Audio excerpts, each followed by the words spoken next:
Welcome along to another episode of the Football Thunders podcast, brought to you in association with the Proper Blokes Club and Let Us Talk Mental Health, the football team raising money for mental health charity Mind. I am Ryan, your host this evening. There's no old man Finch, but there is, however, the ever-present Statman Dan. How you doing, Dan? Good afternoon, everyone. I'm good. How are you, mate? Yeah, not too bad, thanks. Let us talk. You are the assistant manager and you've been playing games, so give us an update. Yeah, so we played on Sunday night in the Infinity Cup round of 16. We won 4-2 down at the Meridian in Elton. With 10 minutes left, it was 2-2. The Let Us Talk boys got the win, and we'll be in the quarterfinals. The draw is upcoming, so hopefully we get a draw again in the local area, and hopefully we'll see some faces being able to come down and watch us. And where can we find them? Can we find more information on Twitter? They're on Twitter at Let Us Talk _MH and on Facebook at Let Us Talk Mental Health or Jamie Leggett. Excellent. We are going to get into the transfer window on this podcast. However, there have been a few managerial comings and goings since our last podcast. Again, if you haven't caught live streams on Facebook, we do apologise for not doing a pod last week, but illness and scheduling conflicts meant we just didn't have the time to do it. The main managerial coming and going of today is West Brom's Valerian Ismail has been sacked. They did start the season quite well, and Pete and Dan actually tipped them for automatic promotion, and the wheels have very quickly fallen off. Dan, do you want to give us your opinion on that one? Yeah, I think, listen, a manager that came in and did fantastic for Barnsley last year, and we expected him to go to West Brom and do the same. I think what sadly caught up for them is their inability to score. Their strikers were Carlin Grant, who the less said about better on this podcast, so I'll move on from that. Callum Robinson, who has been a winger for the majority of his career, and Jordan Hugill, the striker that keeps robbing clubs of a living. So I think their real issue was they just didn't have a natural goal scorer, and I felt the quality around them would be able to pull them through. They've struggled with that. They brought in Daryl Dyke at the beginning of January, or DK, I think it's pronounced. He, again, was at Barnsley last year from the MLS. Scored for fun within 50 minutes of his West Brom debut, had pulled his hamstring and was injured. And then they signed Andy Carroll last week, who did make his debut against Millwall. But so, I mean, they just ran out of time. They've been on a really bad run of form. So hopefully for them, whoever the next man is, we'll discuss who is expected to be the next man in a minute, I'm sure.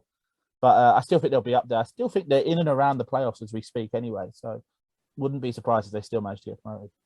And the man in the frame, according to Sky Sports and other sources, currently is Steve Bruce, who we spent weeks trashing for all kinds of reasons, saying that he'd be done as a manager. And here he is, close to a return to another Midlands club, because he really enjoys the Midlands, does Brucey. Once he's left West Brom, he can go to Wolves, and he's done all four of them. So the other one that's been mentioned is Slavan Bilic, who was obviously the man who got West Brom promoted last time. So that would be interesting, although it does seem quite likely that Steve Bruce is going to get the job, it baffles me, to be honest. This is a job where someone like John Terry, who you've been mentioning in the past, I'd be very interested to see him being given the chance. Speaking of other managers that probably shouldn't be in a job anymore, the Pozzo family at Watford have started 2022 the same way they start every year, by firing their manager. 71-year-old Claudio Ranieri was relieved of his post to be replaced by 74-year-old Roy Hodgson, former Crystal Palace manager, and so a man who seems to want to top up his pension every now and again. Dan, you got a view on that one? I made a comment on the group chat when this deal was announced to Ryan, saying that they'd probably pulled him out of his care home, bless him. He was probably sitting there talking to some old woman watching Countdown or something, and Watford called and he shit himself and went and signed the deal, bless him. To get him out of his chair on a hoist and get him ready to go. So he's ironically full favourite to be the next Premier League manager to be sacked as we speak. Not a surprise, really, that one, is it? I mean, Pete, in one of the previous podcasts, Pete said that his prediction for 2022 was for Watford to go through. That was me. I think it was you and Pete. I think it was three managers. You said three managers. I think Pete said four. There's one down already. So. And we're one down already in the first month. So, hey, how many games do we give Roy Hodgson? I mean, Claudio got, I think, 12. Do you know the length of the deal? I think it's 18 months. I wouldn't could be be surprised if he's wrong. gone I in. think it's 6 months with an option of a 12 if they stay up. They're not staying up. I have every expectation that he's gone by the summer. Well, I was actually going to ask you if you thought it would make any difference in them staying up. I gave my views on, there's a live stream on Facebook on our Facebook page. If you just search Facebook for Football Funders Podcast, you'll find us. And I said that Roy Hodgson seems like a sound appointment, but I don't think he's got enough time to build a solid base with that side to keep them up, which is what he normally does. He also didn't have a window, did he? You know, I think he came in with a few days left of a window. Watford's business was done. I don't even know if they did business, to be honest, Watford. I don't think Watford will stay up purely because I don't think they can defend. I think their strength is in Ismail Sarr and Emmanuel Dennis. I don't think their defence has any quality. Their midfield is Moussa Sissoko and Tom Cleverley. And I don't need to slag off Tom Cleverley more than I have before. So I think it's the end, regardless of who they hired, but Hodgson's still an odd choice. You'd think you'd plan for beyond this season, but clearly not. And the other managerial obviously on our last podcast, we spoke about who was going to solve the mess at Everton Football Club following Rafa Benitez's departure. And the man who's been given that job is one Frank Lampard. Take that one away, Dan. Yeah, well, we spoke about it, didn't we, at quite long length on the previous podcast. I think it was something that we're both against. But listen, he's obviously cut a figure. For whatever reason, they believe he's the man. They've trusted him in the window, if you believe. We'll get on to, obviously, their signings of Dele Alli and Donny van der Beek and what we think of them, if rumours to be believed, they are his signings. So, I mean, they've backed him to a degree. I would have liked them to have gone with someone with a bit of experience to get them out of a rut, because as I said on the last podcast, as far as I'm concerned, they're still in, a relegation battle if results don't go their way. And it's something that, he's not been in that before, has he? He was at Derby for a year, who were at that point playoff contenders, playoff yearly. He did the same and then went to Chelsea and got to the Champions League when maybe he wasn't expected to, and then things fell off a little bit for him. So I'm very interested to see how he does. I'm not necessarily keen on the appointment myself, but you can only give him time, can't we? I think the thing that worries me for that is normally when you get a new manager, you get a bit of a bounce. But is he the type to give players a boost? Because Steven Gerrard has really impressed me in his managerial career so far. Just his presence and the way he speaks. I don't get the same feeling from Frank that I do from Steven. I don't know if it's how do I word this correctly politically, if you want to say it. Lampard comes across to me a bit pompous. Do you know what I mean? He comes across a bit like I'm the shit. I could just come in and do it. Where Gerrard, you saw he had that work ethic from the minute he got into Rangers. The good thing for Lampard is I think he's got Brentford. They don't play this weekend because I think it's the FA Cup this weekend, actually. They have Brentford. And then they have Newcastle away and then Leeds at home, Southampton away. So that's a good start for him. They'll be hopeful they can get points. The concern for me is, has he got a squad there? As I said, I think they're in relegation bother. I think they could be in it because your best player you sold, and because he fell out of the manager, that you sacked a week later. And he was a left back. And bringing in Van der Beek and Alli, again, we'll get onto it in a minute. You've improved one area, arguably, with two players. An area that I don't think was one of your problems. I think, I'm not sure I'd agree, to be honest. I think Everton's midfield is very workmanlike, having managed them on Football Manager. And obviously, I know it's only a computer game, but they do try and make it as realistic as possible. They've very much got a midfield of very similar players. They're all industrious. They're all ball winners. They lacked someone with a bit of finesse, a bit of technical ability. For me, in terms of their midfield, I actually think that's where Everton are quite strong. I'm a big fan of Decore. I think Alan does a job. I wouldn't say he's fantastic. I think he does a job. I like Decore. My concern for them is I think their defence is awful because Michael Keane is not a good defender. John Joe Kenny and Seamus Coleman aren't good right backs. Mason Holgate isn't the player that people think he is. They brought in a left back that I think, on FM looks fantastic, but obviously we yet to see what he looks like in real life. And if Calvert-Lewin doesn't score, they don't get goals. I get that they brought in two creative players, but the wingers are bad, the defence is bad, your keeper's questionable. was going out and signing Dele Alli, who the Van der Beek one, I'll be honest, I have no problem with. I think that's a good signing for them. The Dele Alli one, someone who's very, what's the right term, up and down, needs to be in the right place at the right time. You already have that in Andre Gomes. There's definitely some interesting signings, shall we say, going on at Everton. But what do we think? Do we think Frank will keep them up? I think he keeps them up on the basis that I think Watford and Norwich are down, and Newcastle are going to have a hell of a battle to keep themselves up. And who's the other team? There's another team. Burnley. Oh, Burnley. So I take that back. I think Newcastle have a chance. I think there's enough bad teams below them. Those four, I think, are comfortably worse than Everton. I wouldn't be surprised if Everton finished 3 points clear at the end and are just hanging up with them 5th from bottom, 15th place and struggling. Right, so that's the managerial ins and outs covered. We are going to move on to the transfer window. Before we start talking about some of the bigger deals and some of the stranger deals, because there are a couple of strange deals that we'll go into in a minute. Charlton, Dan, they've technically signed 2 players, although one they lost and then got back again. So take us through Charlton before we move on to Premier League and others.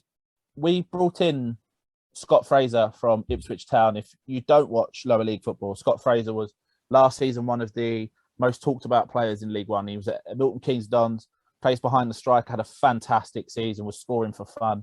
I don't know his exact stats. Formerly of Dundee United. In the summer, apparently we tried to get him. He chose to sign for Ipswich instead of us, went over to Ipswich and played left wing.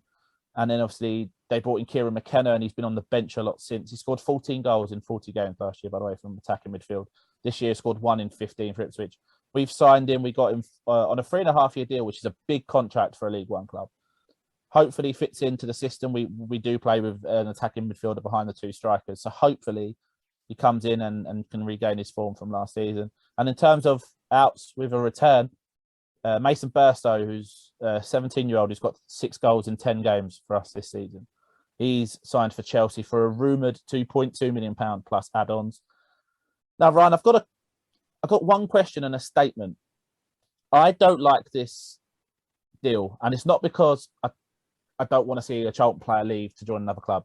I think Chelsea is the wrong club to sign for, because if you look at the way that Chelsea stockpile youngsters, they're the ones that are most, I don't know what the correct term is. No, other teams don't do it as much as compared to Chelsea. And a lot of other teams, the pathway through to the first side is always better. You always get more youngsters. Chelsea are one of, I think in the last 15, 20 years, I saw a stat on the Charlton page that Chelsea have the second lowest in the Premier League era of Chelsea youth academies coming through to the first team. Mason Burst obviously is going to leave Charlton to go and play in their youth system. He's 17. He's not going to go in the first team. I wouldn't have had a problem if Mason Burstow had gone to Brentford, if he had gone to Aston Villa, West Ham, etc., because I think there would be a path for him. My concern is Chelsea, and my big thing, it's a difficult one because you can't really put things in place, but should there be a rule against stockpiling youngsters? I agree with you. I think there should be. I think the attitude that Chelsea have taken over the years kind of reminds me of a spell that AC Milan went through not that long ago, where they would just literally sign everyone that they wanted to sign and loan them out. Whenever we talk about Chelsea, the person I automatically think of is Marco van Ginkel. I don't know if you remember him. Him and Marco Marin were on loan about 27 times. Exactly. And he was like a young up-and-coming Dutch international at the time he signed. And yes, he had horrific injuries at one point or another. He could never really stay fit. But he barely ever played. I think he played something like 1 game for Chelsea or something. And he spent the rest of his career out on loan until his contract ran out. I don't believe that Chelsea should be, or any club, even Manchester United for that matter. To be fair, it's not something Manchester United do. But I don't think anybody should be stockpiling young talent. Young talent needs to be out playing football. The good thing in this instance for Charlton is that they've got the player straight back. So it's good for the player, it's good for Charlton, and Chelsea have potentially got a future signing. If I was him personally, I wouldn't have signed for Chelsea, no matter how much money they got me, because at the end of the day, like you said, you're just going to end up sitting in the under 23s, going on loan, year here, year there. It's going to be at Vitesse at some point. We know this. It's where Chelsea send all their kids. It's just going to be year on year on year on year. And then they'll just do what they normally do, which is extend his contract by a year. And he'll take it because he's going to be on a lot of money. So if Chelsea offer him a new deal or to extend his deal, he'll take it to keep the cash. As I said, if I was him, I wouldn't have signed for Chelsea. And I think he's kind of shot himself in the foot in terms of his own career. I don't see him getting, no offense, I don't know much about the lad. I think he's got something like 6 goals in 18 games. 6 in 10. Is it? I think it's 18 games overall he's played for Charlton or something, is it? Yeah, if you include the 2 Bob Cups and stuff, yeah. Yeah, so he's got about 6 in 18. I haven't seen him play. I will bow to your knowledge on him, but it's not like he's in the League One banging in goal after goal after goal. It doesn't look from the outside looking in like a Premier League quality striker who's immediately going to go and sit on the bench. So I can't see him potentially playing for Chelsea ever. I might have to eat my words in a year or two, but you've seen him, Dan. So do you think he'll ever get to the Chelsea first team? The thing is, it's a massive unknown, isn't it? I think what I will say is he's a poacher. We've seen his goals for Charlton have been when the ball has fallen in the box, Burstow's been there to tap it in.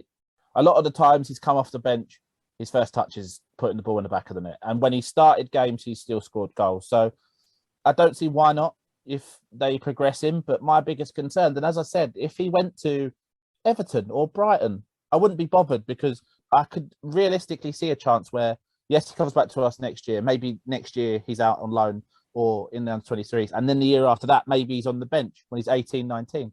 At Chelsea, that is the club that historically, apart from Mason Mount and kind of the generation that Lampard brought through, Chelsea are a win-now club. They don't bring through youngsters. They are chopping and changing manager every year and a half because they're win-now.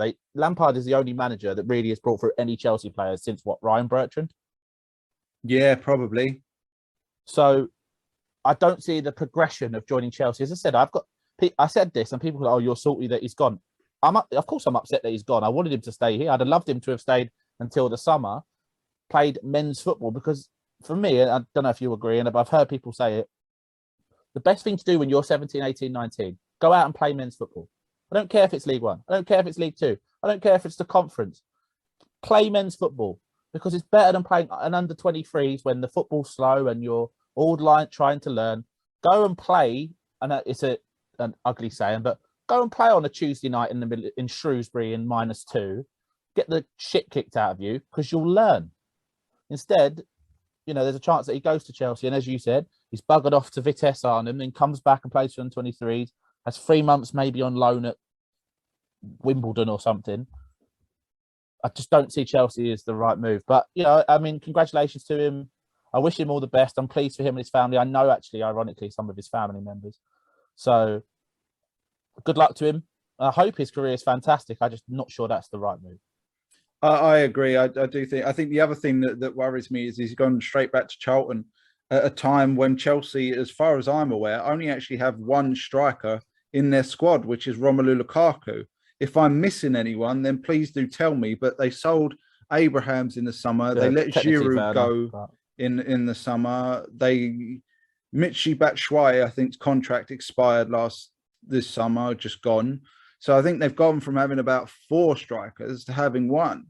And what my biggest red warning was? When they signed him, he was announced by the Chelsea Academy.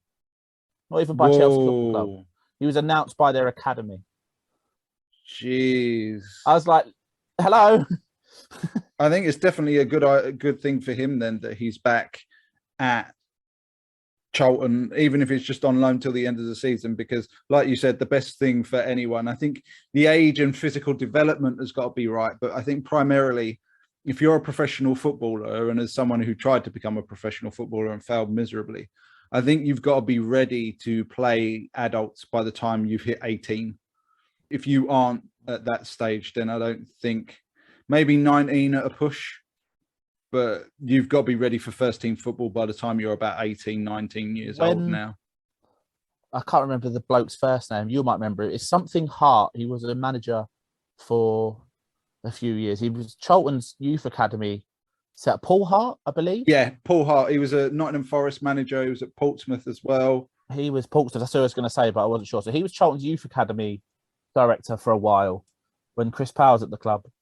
I listened to him talk once because obviously he's part of Valley Gold and Charlton's paid how the fans kind of get involved with the youth team. And he said if a player's not ready at 21, he's never going to be. If you're 21 and you have not played men's football, which sadly is happening to a lot of people at Chelsea, a lot of their youngsters are getting to 21 and haven't played men's football, you're not going to get there. You're not going to make what your aims. You're better off going. There was a lad I was reading about who he was at Liverpool. He was academy. He was 19. Liverpool offered him a new contract. He said, no, I'm going to go and play football. And he dropped down to, no, it was Newcastle.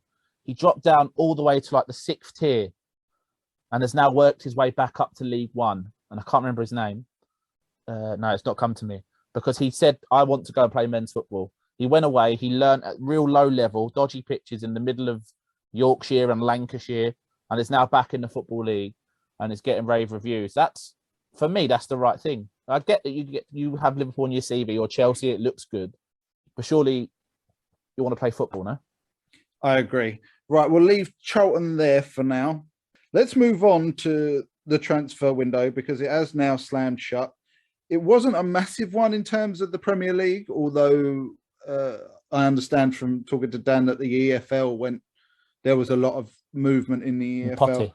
No massive transfers that would shock the world, and there's been no like Berbatov from Tottenham to Man United at the crack of midnight like there used to be for 33 million or whatever it was. There have, however, been some what I would call some strange ones. We'll start off with Pierre Aubameyang. He has left Arsenal, but this took twists and turns. I don't know if you've caught up fully on this one, Dan. I have, yeah. I was watching originally deadline day around the Charlton game. Yeah, originally he was going to go to Barcelona on loan.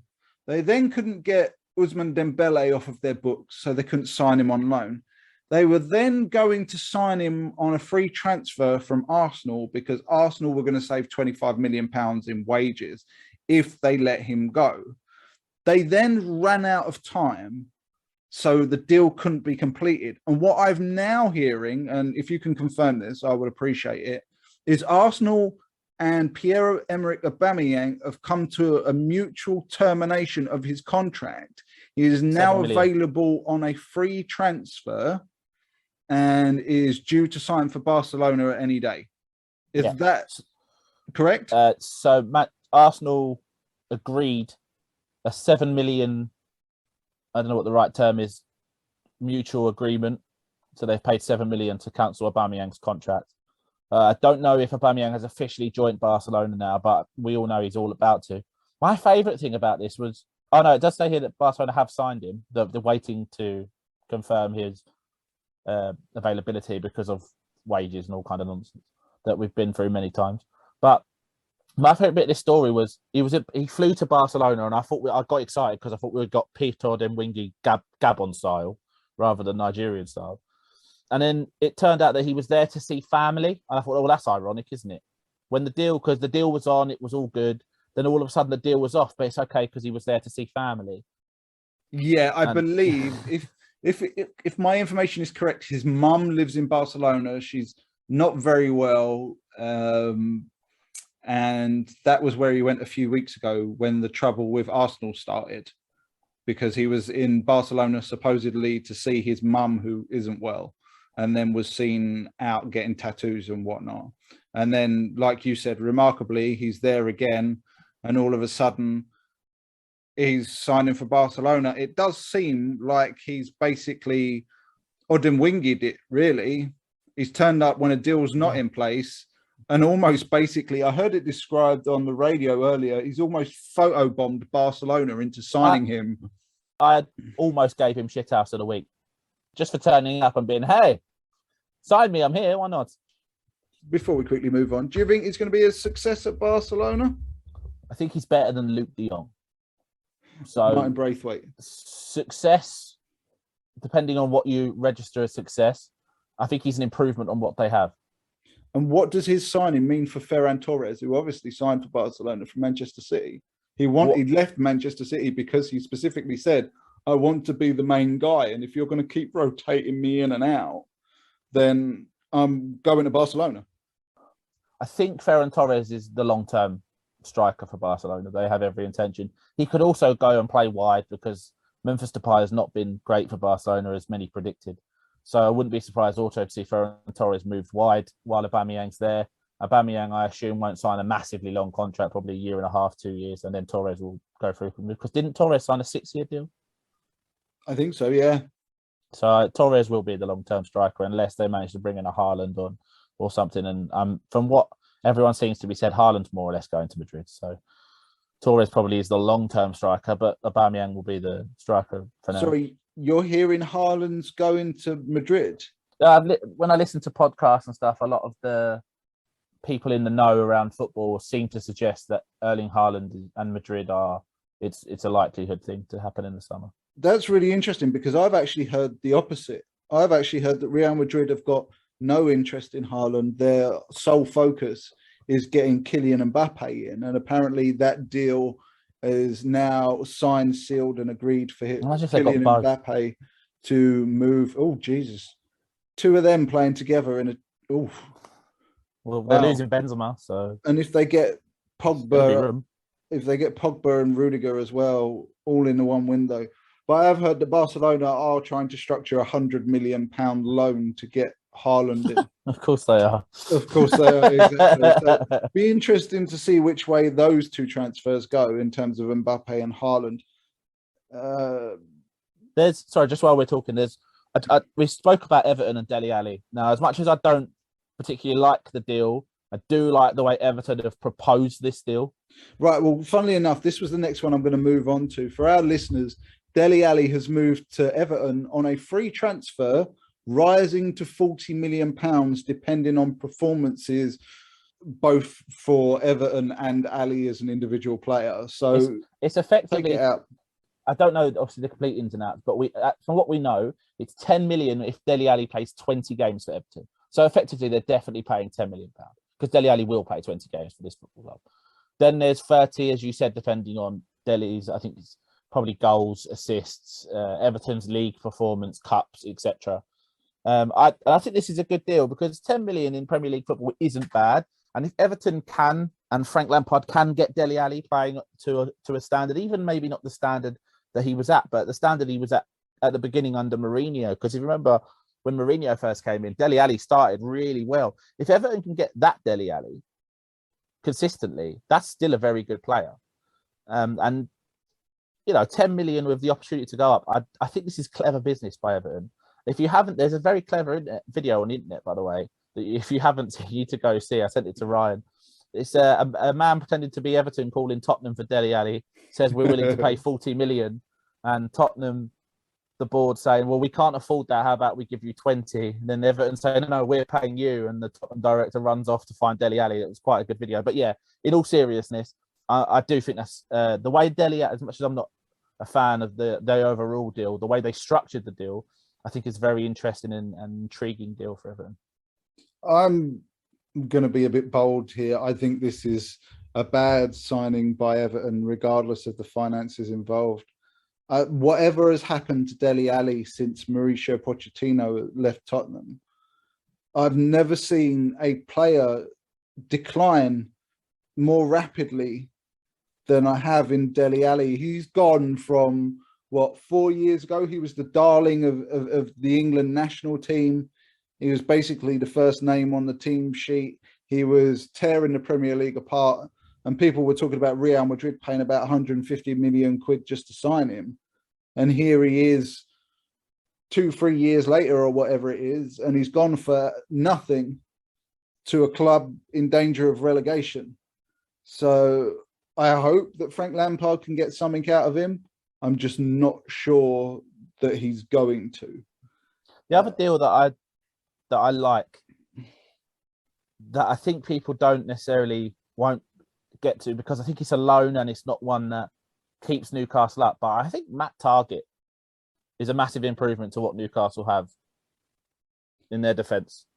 Let's talk Newcastle, because they were obviously probably the biggest and most busiest 90 club. million they spent. Yep. And they brought in, 5 players? They brought in Matt Targett, which, like you, I think is very unfortunate to lose his place in the Villa he's a great team. player.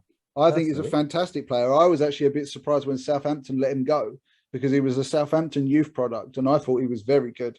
Obviously, Ryan Bertrand was in front of him at the time, but I thought he was the natural successor to Ryan Bertrand. They signed Dan Burn, another defender that I actually really like from Brighton, and I was quite surprised Brighton let him go. He's like 6'7". He's probably the defender I've seen the most in recent years, who is absolutely fantastic at last-ditch tackles. He's put in some real corkers over the last year or two for Brighton. He's probably the only 6'7" defender that's ever played left back as well, and done okay at that. There, he'll play centre back obviously for Newcastle. But I mean, anyone that improves over Kieran Clark, as we spoke about at the beginning of the window, Newcastle's defence needed anyone. Just bring in a body, because your defence is that bad. But Bruno Guimaraes, I don't know how the official pronunciation of the name is. Don't know how much you've seen of him, Ryan, but he's a very tasty little player, Bruno. He's a busy box-to-box player, gets around, fantastic for Lyon. Hopefully he can make the transition. 40 million, and I thought maybe Newcastle throw one big deal, and there it is.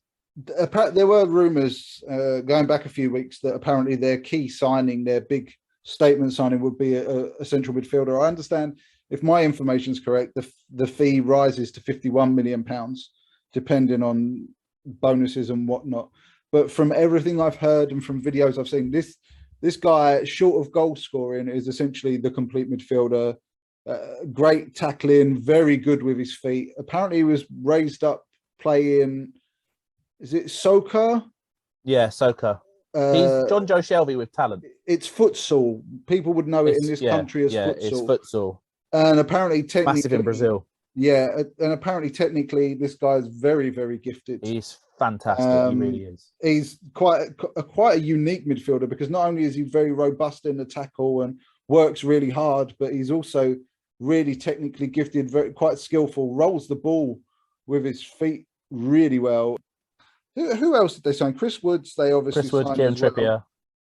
Kieran Trippier is another good signing. So they basically got 3 defenders in to replace, which they needed. Yes, they did. The Chris Woods one, for me, I did say it on the Facebook Live. That one baffled me, because pundits have said that it's weakened Burnley. I don't think it's weakened Burnley that much at all, because he's not done much for Burnley this season. And I can't see him scoring the goals for Newcastle to keep them up. If anything, I think their goals are probably going to come from the likes of St. Maximan and probably someone like Dan Burn, who's going to get on a lot of headed goals and that sort of thing.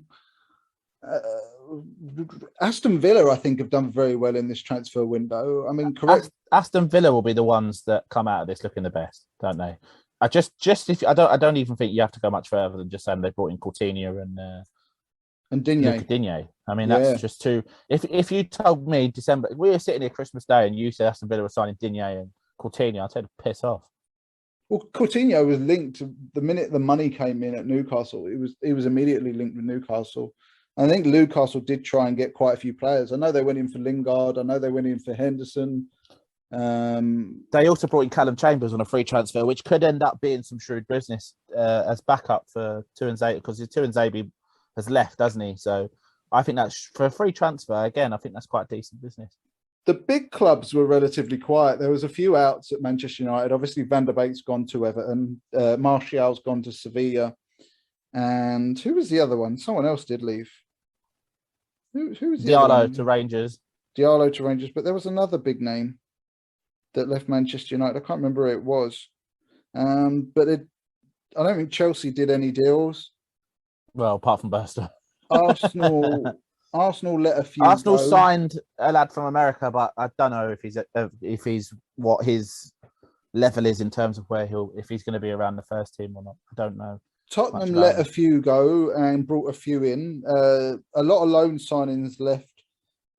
Brian Hill, who only just signed in the summer, has gone back to Spain. Giovanni Lo Celso's gone to Spain. And Tanguy Ndombele has gone to Lyon to replace Guimaraes, who has gone to Newcastle. And they've brought in Betancourt, and I've got to try and get this one correct. Dejan Kulusevski from Juventus. Yeah, nailed it. A Swedish winger, if I remember rightly. Been playing 10 in recent when he plays Juventus. But not the kind of player that the current Juventus manager, which I think is Max Allegri, a big fan of. I am surprised that Rodrigo Betancourt left Juventus to join Tottenham, because I know Allegri really likes Betancourt, because Betancourt is a very much dog of war. He does the hard work. He does the grunt work. He's a very good player, but he's very functional. He's not technically extremely gifted, but he will give you his everything, which is a bit of another odd signing for Tottenham as well, considering that they've basically got 3 central midfielders that are essentially dogs of war in Højbjerg, Skip, and Winks.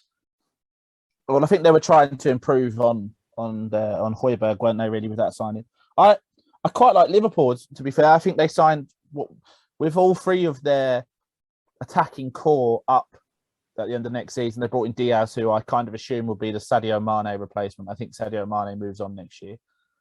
So Luis Diaz will be the Sadio Mane. And they couldn't do it in this window, but I believe they've done it for the summer. They've signed Fabio Carvalho from Fulham, who has been a fantastic talent and blown the Championship up, really, and showed signs of doing it last year in the Premier League. So Liverpool have been shrewd again. They just come in, they do their job. It's nothing flashy. They get it done and they move on. So we won't talk about that too much, and then no one ever will. But I do believe that Diaz will be a good signing and is probably the Mane replacement. A couple of other outgoings at Arsenal as well. Pablo Mare, I believe, has left. Maitland-Niles has gone over to Roma. And Roma are already trying to get a permanent deal for that, aren't they? Yeah, Aubameyang has obviously left. Chambers has left as well. Mikel Arteta does seem to be having a proper good clear out at Arsenal. He won't sell anything. The one that I don't understand. They did. I mean, I get why they didn't sell him, but if you're getting bids, Eddie Nketiah is leaving in the summer for free.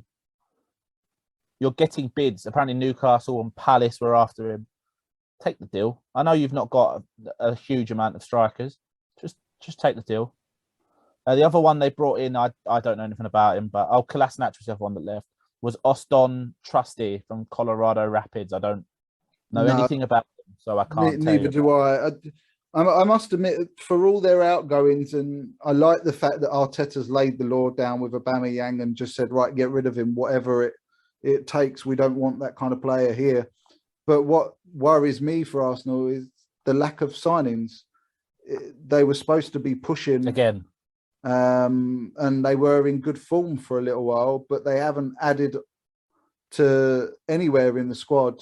I mean, don't get me wrong, I understand they need to trim their squad to make room, but if you've sold essentially 3 or 4 players in one transfer window and no one comes in, I understand like the issue around Nketiah is I understand they very much want him to stay. And there is a contract offer on the table for him to accept, whether he chooses to accept it or not, but he doesn't seem to want to accept it. My understanding is Nketiah wants to go and play first team football. To be fair, he is 22, 23 years old now. So he really should be first team somewhere. The thing that gets me is if you're Arsenal, you weren't expected to do anything last year. I'd argue right now, 3rd and 4th place is open. Chelsea are sinking. They're getting pulled into this battle with the Europa League sides. 4th place has been an open battle. And as much as I expect Chelsea and United to get 3rd and 4th, that battle is open. Tottenham have gone out and have, or say what you want about Klevesky, or however you pronounce his name, and Bentancur. They've tried to improve to get that 4th place. Arsenal have just sat there. Arsenal have this season have been that team that they beat everyone else, but the teams around them, they can't beat. I would have liked to have see them try. I think the other thing that worries me for Tottenham is they've still not signed a striker to back up Harry Kane. Not since, who was it? Vinicius someone or other. Carlos Vinicius Jr. That was it, thank you. Yeah, he came from Benfica. Yeah, it was in Portugal, and he sat on the bench for Jose Mourinho, and I saw him in a couple of FA Cup games and he looked really good, but no, they never played him. And again, they've got no money. They've not signed another striker. The thing for Arsenal and Tottenham, you look, they're on 36 points, right? Chelsea are on 47. They both have 4 games in hand. So if they win 3 of them, they're up Chelsea's backside. They win 4, they're above Chelsea. So surely, in my mind, you, even if it's a loan, there was talks Arsenal were trying to get players in on loan. You try to do something because 4th place is very reachable, it's maybe even 3rd. It's attainable for these sides. Which actually, your point brings me on nicely. I'm going to flip this on its head just a little bit for a minute, because we talked about who's coming in and who's coming out. But I want to talk about a couple of clubs that actually didn't do any business at all. And your point brings me on to West Ham. They have been pushing well in the league. I think they're 5th, not far behind Manchester United in 4th. They've got Mikel Antonio, who we all agree on this podcast is a fantastic player who's unfortunately prone to injury. In my opinion, they should have gone out and at least got a backup striker because he's their only striker. They didn't get any. I think that's part of their deal. It seemed to, if you believe rumours, they spent a large amount of the window trying to get a deal for Gabigol. But however, Gabigol, from what was being said online, seems to think he deserved to be Premier League's highest paid player, etc., etc. And it's just not going to happen at West Ham. Obviously, they tried to get Lingard again towards the back end of the window. Just didn't quite work for them. So, well, this is interesting because you say that, but I'm also hearing rumours that basically West Ham are basically talking out of their rear ends, because there were reports and the owners have claimed, this is just reports, there's nothing actually, I've never heard anything confirmed. But apparently the owners of West Ham have said that they went in for Rafinha and Calvin Phillips of Leeds, and they bid 40 million plus for both players. And apparently this is not true at all. West Ham received no bids. And apparently I was listening to Simon Jordan on the radio, and apparently Golden Sullivan did a similar deal back when he was owner of Crystal Palace. Birmingham were linked with Andy Johnson at the time. Golden Sullivan came out and said that they bid £6.5 million for Andy Johnson and it had been rejected. And Simon Jordan, who was the chairman of Crystal Palace at the time, said no bid came in. They never received a bid. So there does seem to be speculation and opinion within the footballing world that the West Ham owners are blowing smoke on this one. Yeah, and I think as much as West Ham were in a position, they joined the same as Arsenal and Tottenham. Just go and do a deal. Even, I know it doesn't make sense, maybe just to show someone, but you're in that fight, maybe do a little bit more than maybe what you'd like to do to try and bring in a person. But I just saw something on a complete random note. I've just seen something on the internet, and this will make you laugh. Barcelona president Joan Laporte said in his press conference today that he believes Ousmane Dembele is a better footballer than Kylian Mbappe. Really? This is the same player that is refusing to sign a reduced contract, so they've frozen him out of the first team. Although he's better than Mbappe. If he's better than Mbappe, I'm better than Messi. There you go. I'm sure he will be back in the first team in no time now that he's not going anywhere. But going back to the West Ham point and talking about Calvin Phillips and Rafinha, another club that didn't make any signing was Leeds.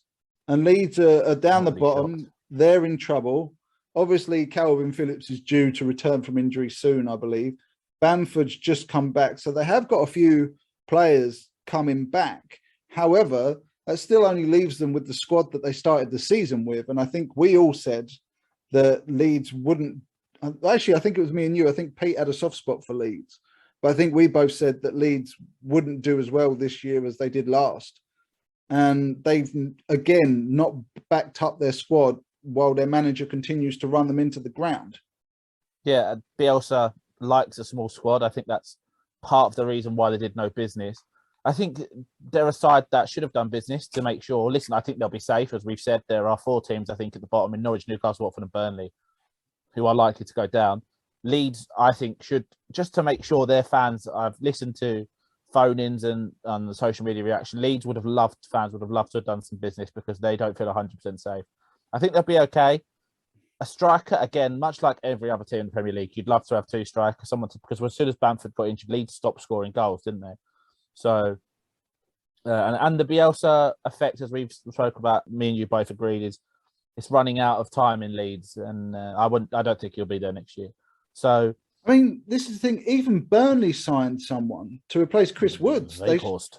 Wout Weghorst. He's a huge guy. Chris Woods was 6'3" and built like a tank, and this guy's 6'6" and he's even bigger. But at least Burnley did some business. The other one, which is everyone is saying this is the romantic transfer of the window, this one fills me with dread, and it's Christian Eriksen going to Brentford. Obviously, we all know and we've spoken about what happened to him, and obviously he does have a pacemaker fitted, and apparently he is medically cleared to go and play football again. I'm not sure. I think we covered this on a previous pod. I think we both said that he should just stay home now. But the deal's gone through. Are you hoping what I'm hoping, that history doesn't repeat itself and that he's okay? I'd love to see him just on the pitch once. Just get that response from the fans welcoming him, and then he retired, frankly. I wouldn't risk it. I think we spoke about it before. I wouldn't risk it if I was him. Listen, if whatever they've done, and I don't know, I can't remember what the term is, the box in his heart can make a difference, great, and I wish him all the best. But it scares me that it's going to happen again, and he's got a family to think about. But good luck to him. I hope it all goes well for him, and if all being good, has a good season, half a season for Brentford. Right. Now, most bizarre transfer for me of this window, I don't know about you, this one blew my brain. It really did. Aaron Ramsey has left Juventus and signed for Glasgow Rangers in Scotland. This is a guy who is rumoured to be on £450,000 a week post-tax. And he's gone to Rangers, who there's no way that they can be paying anything above 10% of his wages. I mean, for Rangers, this is probably the biggest deal and the best deal that they've ever done. They're probably paying about 45 grand a week for a Wales international who, bar his injury record, is a great player. From what I was listening to, I don't think they're paying his wages at all. No, I've heard this. Juventus a foot in the bill. Juventus have been like, just, we don't want him. There you go. Yeah, I've heard this. There's outrage in Scotland about it because essentially they're claiming that their sources are claiming that basically Rangers have got a world-class player for nothing, absolutely nothing, and the transfer shouldn't have been allowed because Rangers are paying nothing. Listen, if Juventus are silly enough to do it, more for Rangers. That's it. I mean, it's still, from my perspective, I think it's still a bit of a gamble because of Aaron Ramsey's injury record and his lack of footballing time. It still represents a little bit of a gamble, but it's not a massive gamble. If it goes wrong, it's no big deal. I mean, you look at how Gareth Bale did for Tottenham. I mean, he did all right, but nothing. I think Gareth Bale did a lot better than people think he did, to be fair. But he was too old and too injury prone to produce the kind of performances that anyone was expecting from him. And I think Rangers fans are probably going to get the same treatment. Annie McCoist has called this as big a transfer as when Rangers signed Paul Gascoigne. I'm not sure I can agree with that because that was something different. That's in terms of stature, I get it, but it's just not the same, is it? No, it's not. Paul Gascoigne was a 1 in a million talent from so many times. But what do you think about Aaron Ramsey going to Rangers? Do you think this is going to be a success? I think if they can keep him semi-fit, I think if he can play 10 games, fully fit the rest of the season, Rangers win the league because of Aaron Ramsey. I watch the majority of Rangers games on TV. As I said, as me and you have both said, we've got soft spots for Rangers. And I watched their team. They've got some really good players. I thought they were missing someone to really drive on the ball. Ramsey could be that guy.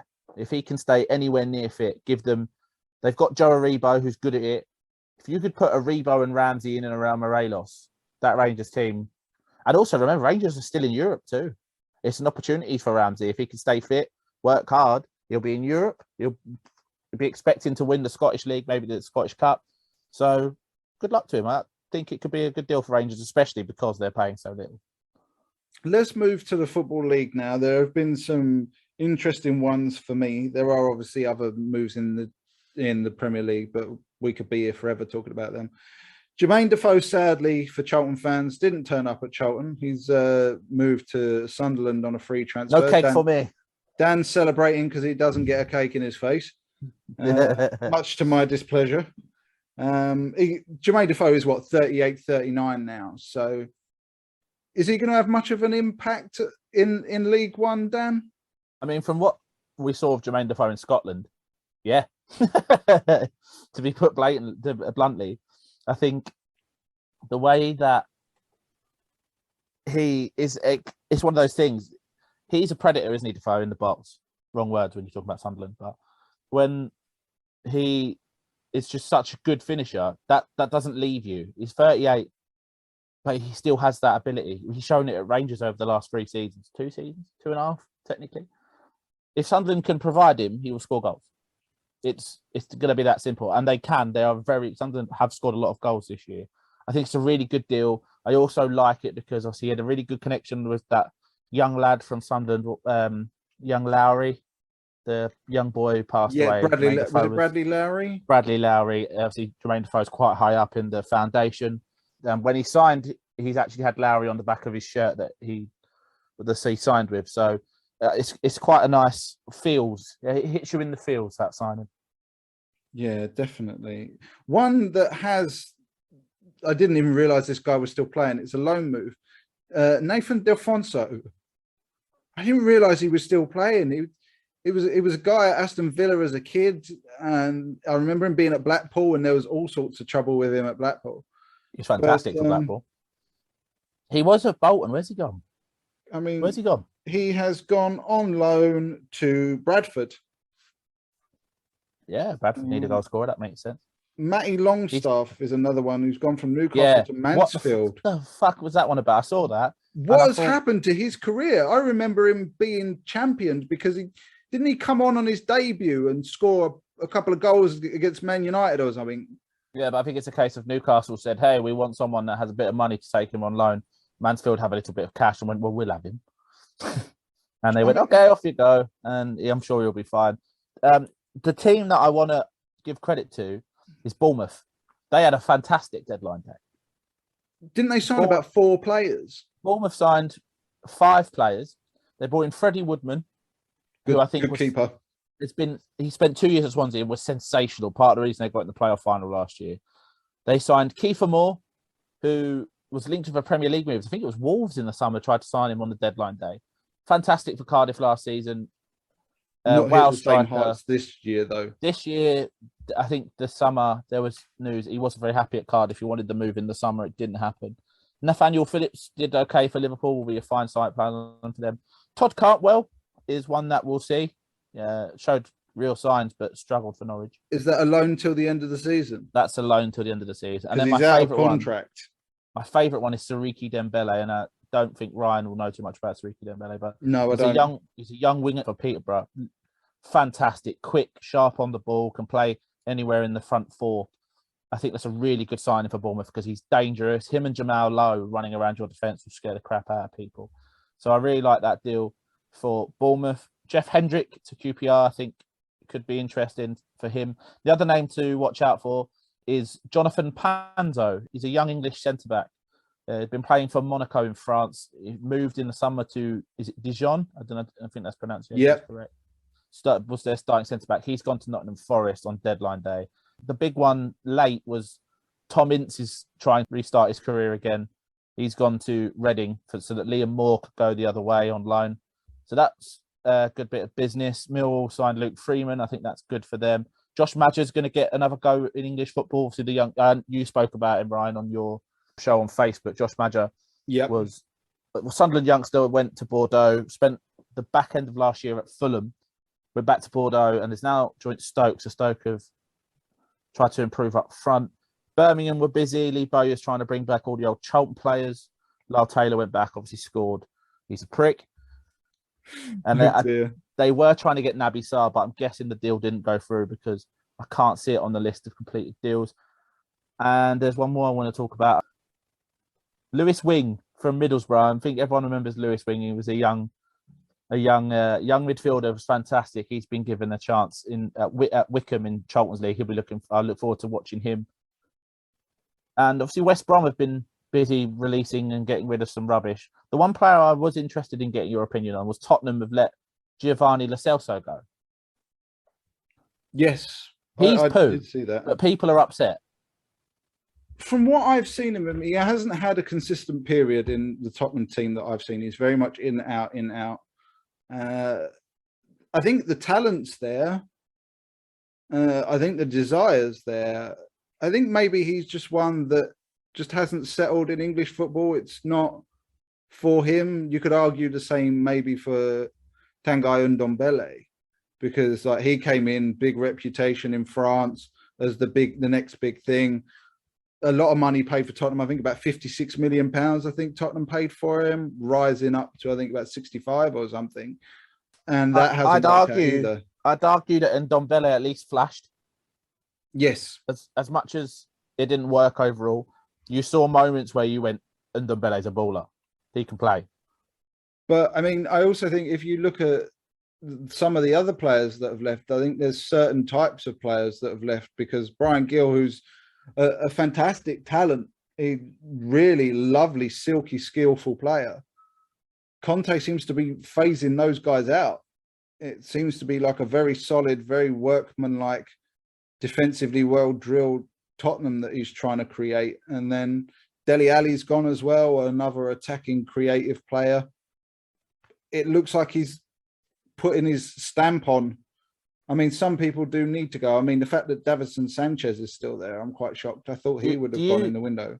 Do you think that's because he's going to try and transition this Tottenham team to that Chelsea 5 at the back with 2 workforce midfielders that he did at Chelsea with, like the N'Golo Kante, Jorginho types? So as we said, the Bentancur, Oliver Skip, Harry Winks 2, and then go with the front 3 of Heung-min Son, whoever he wants to use, and Harry Kane. Very much the setup he had when he was successful at Chelsea. It certainly looks like that. I think it's a case of work ethic more than anything else with some of these players that have gone. Mourinho said on the Tottenham thing on, was it Netflix or was it Amazon Prime? One or the other. Have you seen the Tottenham show? Is that what on about the Tottenham? Yeah, but I've heard that Mourinho basically ripped into Dele Alli. He ripped into Dele Alli, but I'd tell everyone to go and listen to Danny Rose and Jose Mourinho having an argument on there. It's genius. But Dele Alli's work rate was called into question by a couple of managers that have taken over from Mauricio Pochettino, most notably Mourinho and Nuno Santos. Thank you. Esposito. Yeah, him. Yeah. So I think it's a case of work rate, because one of the other things is a lot of people were talking about Steve Bergwijn leaving Tottenham. Oh, yeah. But I don't think Conte seems to quite fancy him. Exactly, because his work rate is really high. He works hard. I've seen him on the pitch, and he's a bull terrier. He really does go after players to try and get the ball back. So I think in that regard, I think it's a case of not necessarily the style of player, but more the attitude of the player that has got all those players leaving. One of the almost shit house of the week that I found quite funny was Lucas Moura tweeted, as the window shut, he tweeted, "Thank you, Spurs, for everything, ... with a picture of him in a Spurs shirt. And then his next tweet was, "For the 5 years that I've been here and look forward to carrying on." I was like, that's genius. Well done, Lucas. Fair play to him.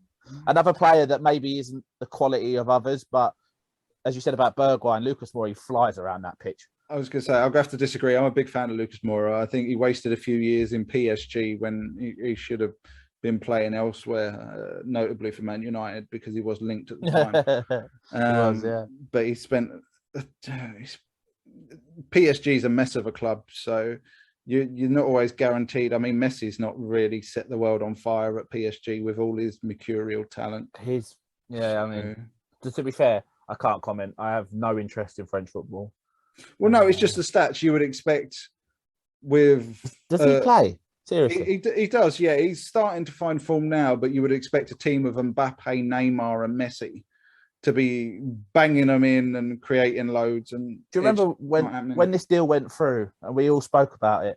We made the unanimous decision that PSG weren't going to win the Champions League because of the front three, despite the quality on the pitch. You've got Neymar, who is kind of world renowned for being a massive bell. Yeah. Messi and Mbappe, everyone was getting excited, but I think everyone that knew, this is probably the wrong way of putting it, but everyone that understood football knew actually the likelihood of that working and gelling was very unlikely. People were hoping for Messi, Suarez, Neymar version 2, but I actually think Mbappe out of the three is the one I'd pick. Yeah, I would as well. I mean, the other thing is we've got to be clear. I mean, Messi's 34 going on 35.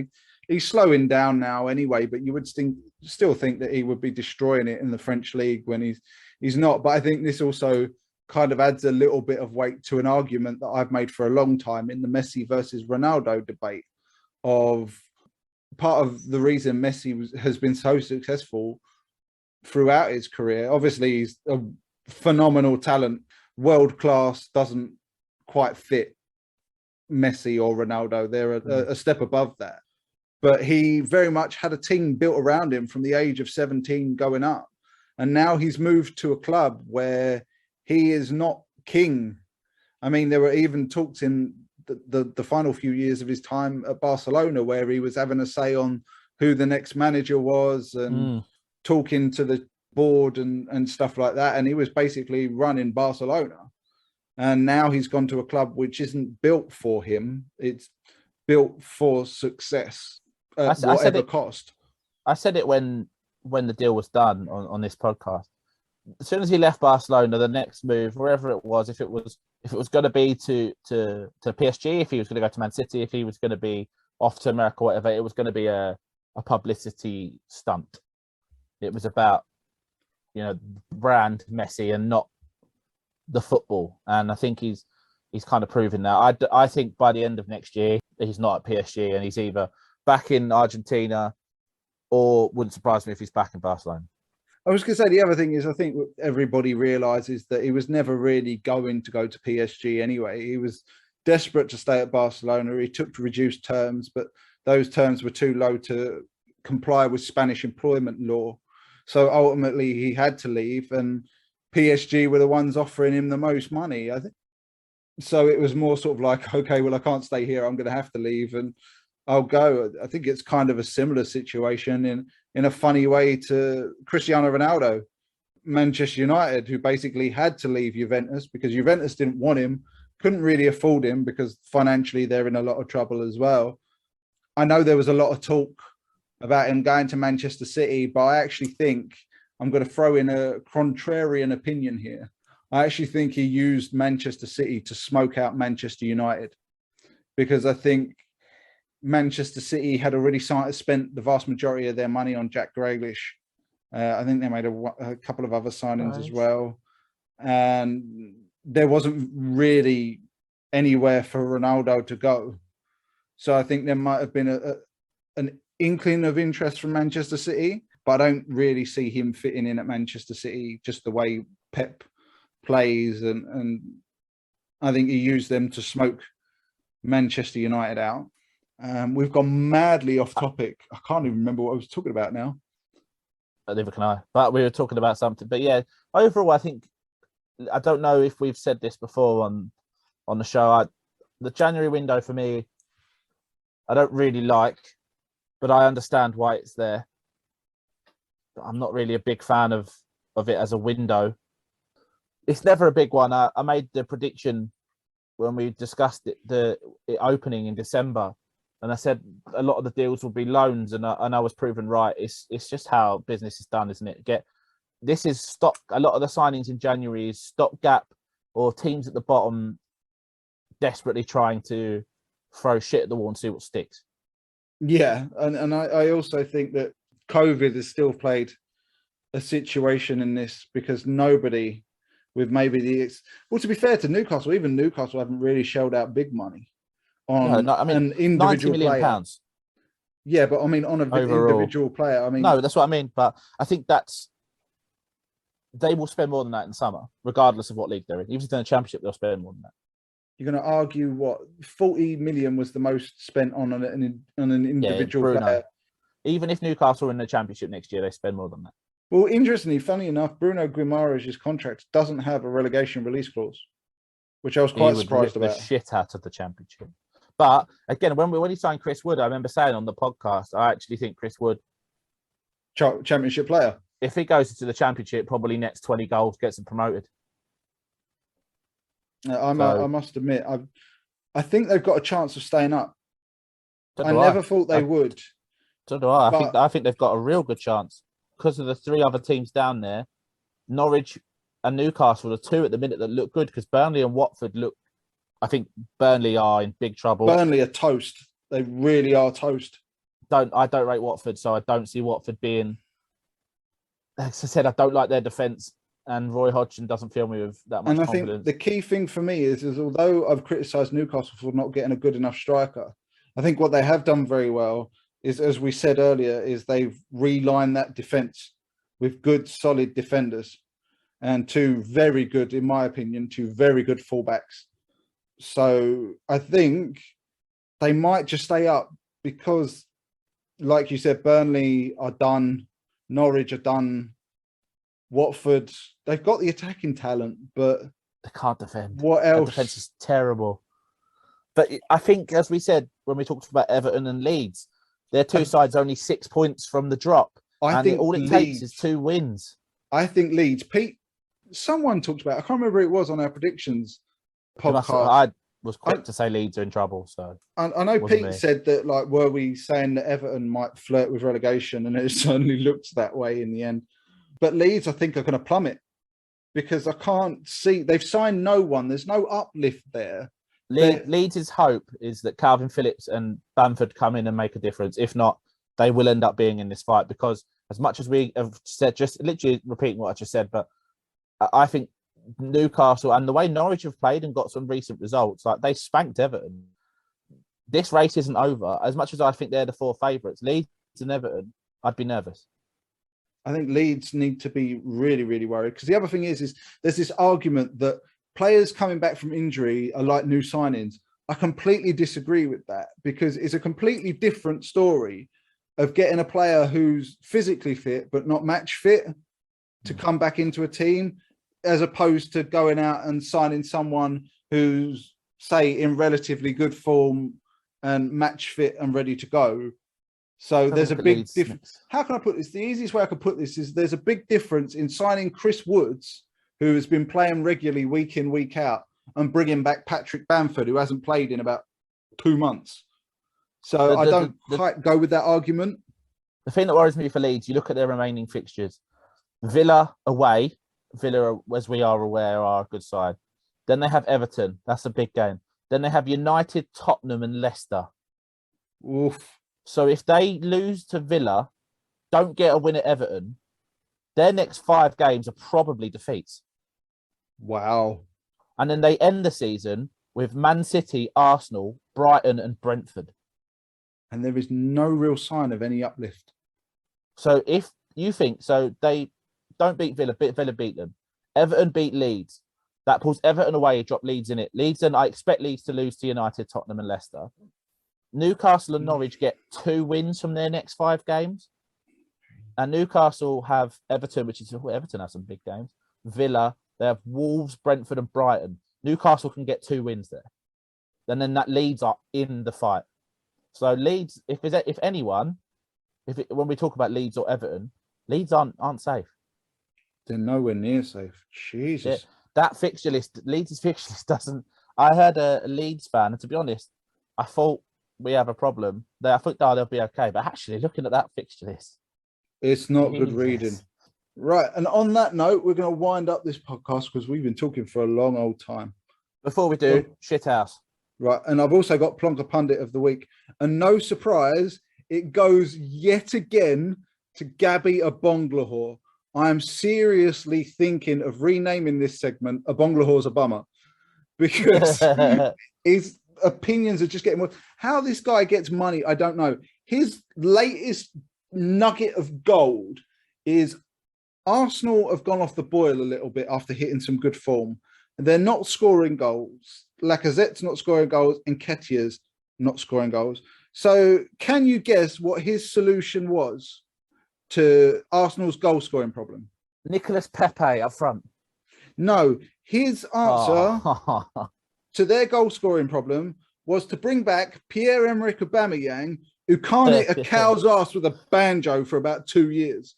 So his answer was, I'm going to bring back a striker who can't score goals to replace strikers who can't score goals.